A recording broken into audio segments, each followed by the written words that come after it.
Lui, c'est Paul. Paul, il est super négatif. Alors depuis qu'il est en confinement, il rumine, il peste et il est triste. Il s'enferme et s'isole de plus en plus. Il n'attend qu'une seule chose, que la situation redevienne normale, que sa vie reprenne comme avant. Elle, c'est Anna. Anna, elle est super positive. Quand elle a commencé son confinement, elle avait plein de projets. Tout ce qu'elle ne peut pas faire d'habitude dans sa vie à 100 à l'heure. Mais au fur et à mesure des jours qui passent, elle voit une situation qui ne s'améliore pas. Les gens qui meurent, le personnel soignant qui est dépassé, une humanité qui change. Ses pensées positives affrontent les images négatives quotidiennes relayées par les réseaux, par les médias. Elle a de plus en plus de mal à supporter. Elle aussi, elle finit par se dire « vivement que la vie redevienne comme avant ». Mais est-ce que la vie peut redevenir comme avant ? Est-ce que la vie doit redevenir comme avant pour que Paul et Anna soient heureux ? La sortie du confinement pour Anna et Paul risque de ressembler à une moitié de solution. Attendre passivement un retour à la normale, c'est prendre le risque que leur espoir soit anéanti si jamais les choses ne sont plus comme avant.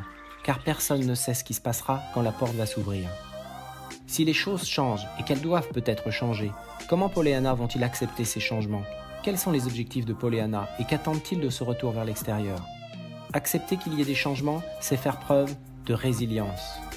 La résilience est la capacité à résister à de grandes perturbations et des conditions qui changent considérablement, sans perdre son objectif principal et son intégrité.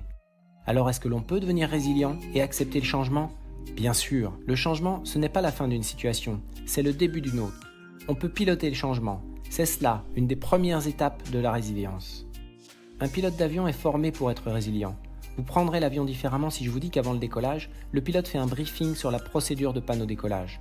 Non, un pilote n'est pas superstitieux. Il ne pense pas qu'il va tomber en panne au décollage, mais il se prépare s'il doit y avoir un changement. Il est plus facile de gérer l'alerte que de gérer la panique. Il n'est pas question ici de prévoir l'avenir, mais simplement de préparer les premières actions. L'expérience, l'environnement, les événements donneront le tempo de la suite.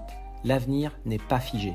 Franchir la porte après le confinement, c'est se préparer à un décollage. Alors avant que la porte ne s'ouvre à nouveau, il faut penser à ce que l'on attend de la vie, à ce que l'on attend de la suite. Qu'est-ce qui nous manque le plus pendant ce confinement ? Aller dans les magasins, aller travailler, rencontrer du monde, partager des choses, aider les autres, se promener, voir sa famille. De quoi a-t-on le plus peur pendant ce confinement ? De ne plus gagner d'argent, de ne plus travailler, de ne plus se sentir utile ?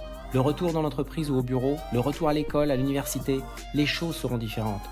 Comment va-t-on s'investir pour la suite, pour reconstruire ce qui a été détruit ? Car des choses seront détruites, indéniablement. Définir ses objectifs de vie, c'est se préparer au changement. Accepter le changement, c'est le premier pas vers la résilience. C'est changer sa perception des choses. Le coronavirus n'empêche pas la Terre de tourner, il n'empêche pas les guerres, il n'empêche pas le cancer. Il y aura toujours des riches et il y aura toujours des pauvres. Quand la porte va s'ouvrir, il y aura des gens disparus. Mais il y aura toujours l'amitié et l'amour. Il y aura celles et ceux que l'on aura envie de prendre dans nos bras, celles et ceux à qui l'on aura envie de dire « je t'aime ». Quelles que soient les choses que l'on vit, ce qui est important, c'est notre façon de les percevoir.